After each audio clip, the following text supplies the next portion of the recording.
അഖില എന്ന് വിളിക്കുന്ന ഹാദിയ, ഇപ്പം അവർ രണ്ടാമത് വിവാഹം കഴിച്ചതിൻ്റെ വാർത്തകളൊക്കെ വന്നിരുന്നു. ആ വിവാഹവും ഇപ്പം എന്തോ പ്രശ്നമാണെന്ന് കേൾക്കുന്നല്ലോ.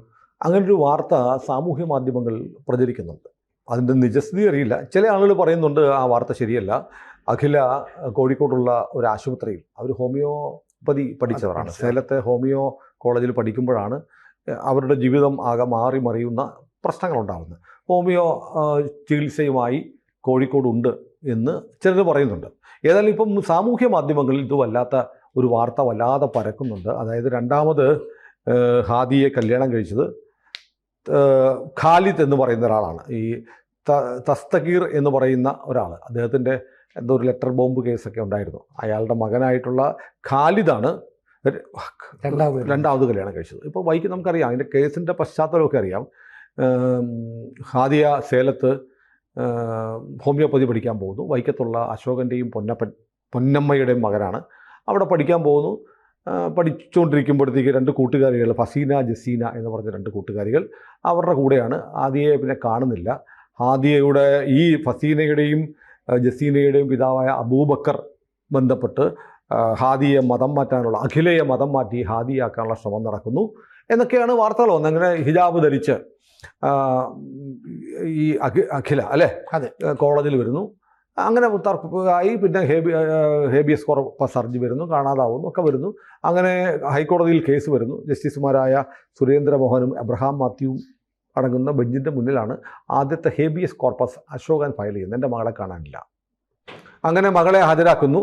അപ്പോൾ ഹാജരാക്കുന്ന ദിവസം 2016 ഈ സംഭവം ഉണ്ടാകുന്നത്. ജനുവരി മുതലാണ് കേസ്.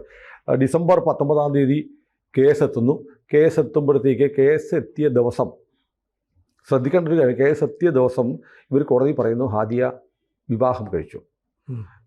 കൊല്ലത്തുള്ള ഷെഫീൻ ജഹാൻ എന്ന് പറയുന്ന ചെറുപ്പക്കാരനെ കല്യാണം കഴിച്ചു. ഷെഫീൻ ജഹാനെ കുറിച്ചെന്ന് പറഞ്ഞ കാര്യം എന്ന് വെച്ചാൽ, ഷെഫീൻ ജഹാൻ പോപ്പുലർ ഫ്രണ്ടിൻ്റെ SDP-യുടെ ഒക്കെ പ്രവർത്തനമായിരുന്നു. തണൽ എന്ന് പറയുന്ന ഒരു സാംസ്കാരിക സംഘടനയാണ്. ഇതൊക്കെ സാംസ്കാരിക സംഘടന, ഒരു സന്നദ്ധ സംഘടനയുണ്ട്, അതിൻ്റെ പ്രവർത്തകനാണ്.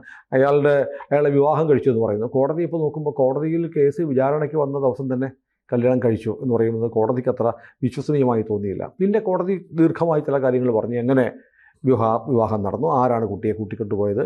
ഷഫീൻ ജഹാൻ എല്ലാ കാര്യങ്ങളും അയാളുടെ ഒരു പ്രൊഫൈൽ സോഷ്യൽ മീഡിയയിൽ കൊടുത്തിട്ടുണ്ട്. ഈ വിവാഹം കഴിച്ച കാര്യം മാത്രം അതിനകത്തില്ല. അപ്പോൾ ഇതിനകത്ത് മൊത്തം സംശയാസ്പദമാണെന്ന് കണ്ടിട്ട് 2017 മെയ് 24 ജസ്റ്റിസുമാരായ സുരേന്ദ്ര മോഹനും അബ്രഹാം മാത്യുവും അടങ്ങുന്ന ഡിവിഷൻ ബെഞ്ച്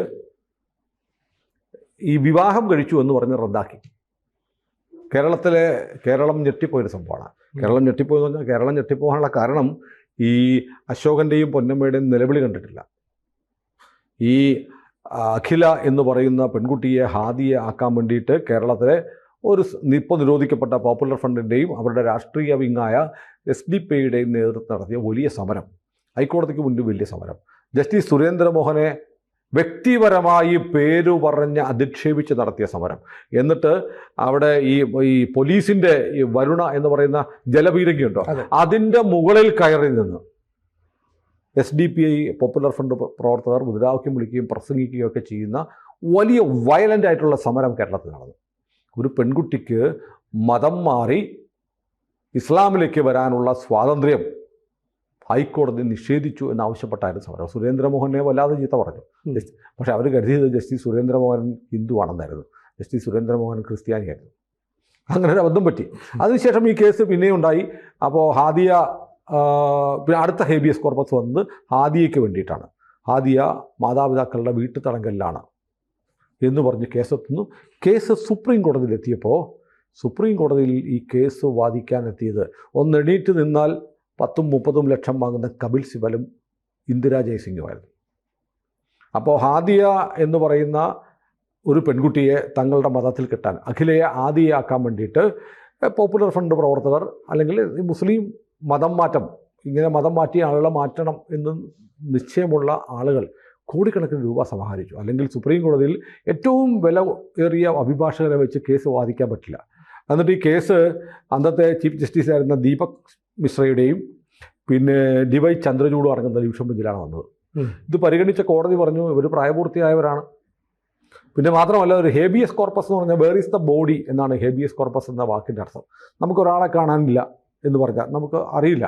നമുക്ക് ഹേബിയസ് കോർപ്പസ് ഹർജി കൊടുത്താൽ പോലീസ് ആ ആളെ കണ്ടെത്തി ഹാജരാക്കണം. വേർ ഇസ് ദ ബോഡി എന്നാണ് അതിൻ്റെ മലയാളം. അപ്പോൾ ഹേബിയസ് കോർപ്പസ് ബന്ധുക്കൾക്ക് എല്ലാവർക്കും കൊടുക്കാം. ഇപ്പോൾ എന്നെ കാണാതായി കഴിഞ്ഞാൽ എന്നെ ആരെങ്കിലും എൻ്റെ വീട്ടുകാർ തടവിൽ വെച്ചിരിക്കുകയാണെന്നൊരു വിവരം സിനുവിന് കിട്ടിയാൽ സിനുവിന് പോയി ഹേബിയസ് കോർപ്പസ് കൊടുക്കാം. അപ്പോൾ ഹേബിയസ് കോർപ്പസ് ബന്ധുക്കൾക്ക് തന്നെ കൊടുക്കണമെന്നില്ല. അപ്പോൾ അങ്ങനെ ഹേബിയസ് കോർപ്പസ് ഹർജിയിൽ സുപ്രീം കോടതി പറഞ്ഞു, ഒരു ഹേബിയസ് കോർപ്പസ് എന്ന് പറഞ്ഞാൽ ആളെ പ്രൊഡ്യൂസ് ചെയ്യാനാണ്, വിവാഹബന്ധം വേർപെടുത്താനുള്ള ഒരു നിയമ നടപടിയല്ല. അതുകൊണ്ട് അത് റദ്ദാക്കി. ആ വിവാഹ ബന്ധം റദ്ദാക്കിയ നടപടി റദ്ദാക്കി എന്ന് പറഞ്ഞാൽ ആ റീഇൻസ്റ്റേറ്റ് ചെയ്തു ആ വൈവാഹിക ബന്ധം. അങ്ങനെ ഷഫീൻ ജഹാൻ്റെ ഭാര്യയായിട്ട് ഹാദിയ പോയി. കഷ്ടിച്ച് കുറച്ച് 1-2 വർഷം കഴിഞ്ഞപ്പോൾ അല്ലേ, അതെ, ആ ബന്ധം അവസാനിച്ചു. അടുത്തൊരു കല്യാണം വന്നു. മകൻ ഈ പറഞ്ഞ നേരത്തെ ദസ്കിറിൻ്റെ മകൻ ഖാലിദ് കല്യാണം കഴിക്കുന്നു. ഇതൊക്കെ ആര് കല്യാണം കഴിപ്പിക്കുന്നു, എവിടെ കണ്ടെത്തുന്നു എന്നുള്ള ചോദ്യത്തിനൊന്നും ഉത്തരവില്ല. കാരണം മാതാപിതാക്കൾക്ക് റോളില്ലല്ലോ. ഇല്ല. അച്ഛനും അമ്മയും സാധാരണ നമ്മൾ കല്യാണം കഴിക്കുന്നത് എങ്ങനെയാണ്, മാതാപിതാക്കൾ കല്യാണം കഴിക്കുന്നു. അപ്പോൾ ഇതിനൊക്കെ ഇടനില നിന്നൊരു സ്ത്രീ ഉണ്ടായിരുന്നു, പോപ്പുലർ ഫ്രണ്ടിൻ്റെ വനിതാ വിഭാഗത്തിൻ്റെ നേതാവ് സൈനബ.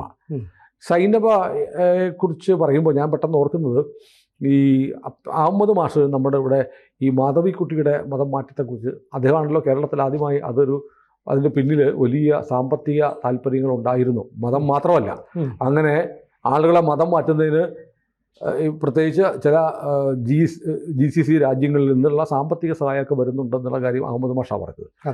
മാധവിക്കുട്ടിയെ മതം മാറ്റിയതിന് വലിയ തോതിൽ ഫണ്ട് കിട്ടിയിട്ടുണ്ട്. മതം മാറി കല്യാണം കഴിച്ച ആൾക്ക് വലിയ വമ്പൻ തുക കിട്ടിയിട്ടുണ്ട് എന്ന് പരസ്യമായി പറഞ്ഞതിൻ്റെ പേരിൽ CPM-ൽ നിന്നൊക്കെ പുറത്താക്കപ്പെട്ട ആളാണ് അഹമ്മദ് മാഷ്.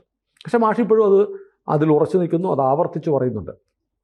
അപ്പോൾ ഇതിന് വേണ്ടിയിട്ട് ഇപ്പോൾ സെലിബ്രിറ്റി ആയിരിക്കുന്നതുകൊണ്ട് അതിന് മൂല്യം കൂടും. ഇപ്പോൾ ഹാദിയ കേസ് ഇങ്ങനെ വന്നപ്പോൾ അത് അഖില ആദിയായപ്പോൾ അത് വലിയ കോൺട്രോവേഴ്സി ആയതുകൊണ്ട് അതുമായി ബന്ധപ്പെട്ട വിവാഹം നടത്തി മതം മാറ്റം നടത്തിക്കാൻ വേണ്ടി മുൻകൈ എടുത്ത ആളുകൾക്ക് സാമ്പത്തികമായി മെച്ചമുണ്ടായി. ഇപ്പോൾ സൈനബയുടെ കാര്യം പറയുന്നത്, സൈനബയുടെ ഈ കല്യാണത്തിന് മതം മാറ്റാനും കല്യാണത്തിനുമൊക്കെ മുൻനിരയിൽ നിന്നുകൊണ്ട് സൈനബയുടെ സാമ്പത്തിക സ്ഥിതി മെച്ചപ്പെട്ടു എന്നൊക്കെ പറഞ്ഞ് സോഷ്യൽ മീഡിയയിൽ പ്രചരിക്കുന്നുണ്ട്. അതിനൊക്കെ നിജസ്ഥിതി നമുക്കറിയില്ല. അവർക്ക് ചെറിയ തോതിൽ കശുവണ്ടി കച്ചവടം, A1 എന്നൊക്കെ പറഞ്ഞൊരു ബ്രാൻഡിൽ കശുവണ്ടി കച്ചവടമായിരുന്നു.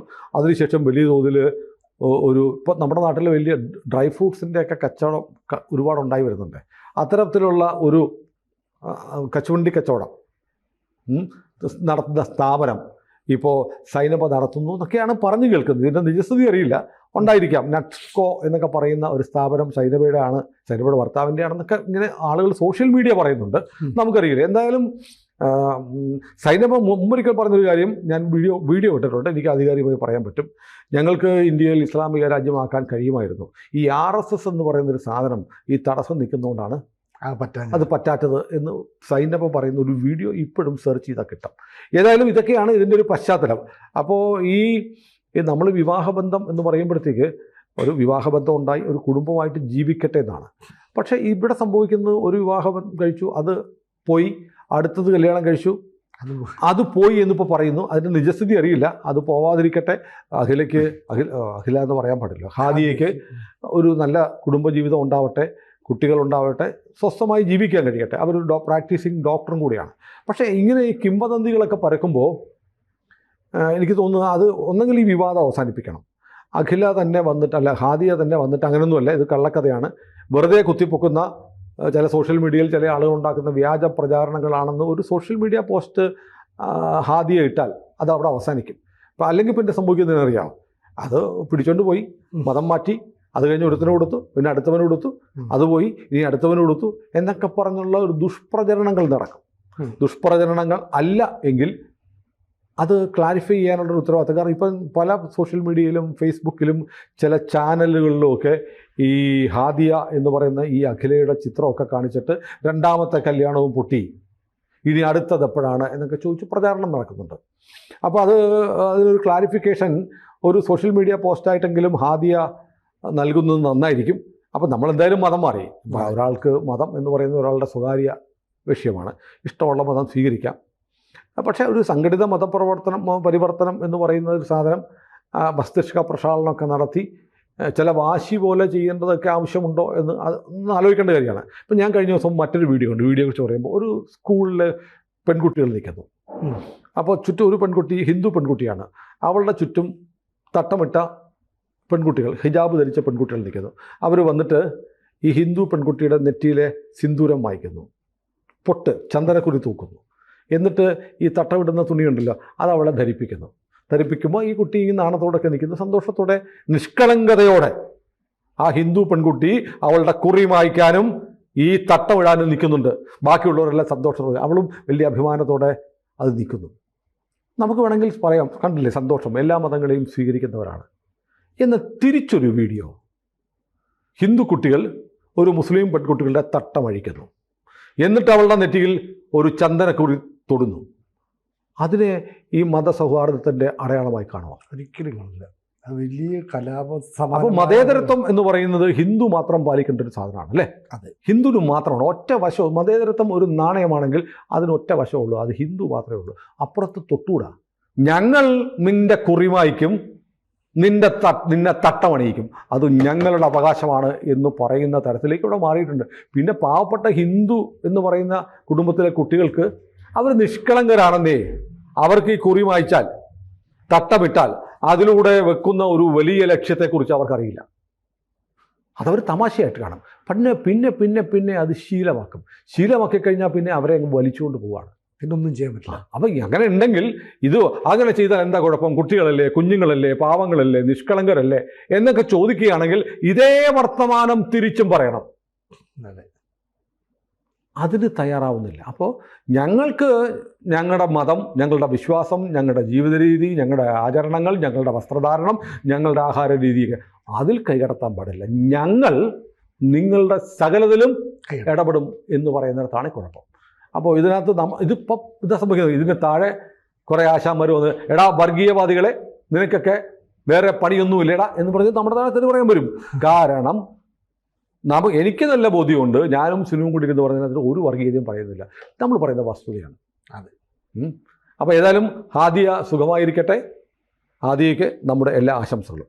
കൂടുതൽ വാർത്തകളും വിശേഷങ്ങളും നിങ്ങളിലേക്ക് എത്താൻ ABC മലയാളം സബ്സ്ക്രൈബ് ചെയ്യുക, ബെൽ ബട്ടണും അമർത്തുക.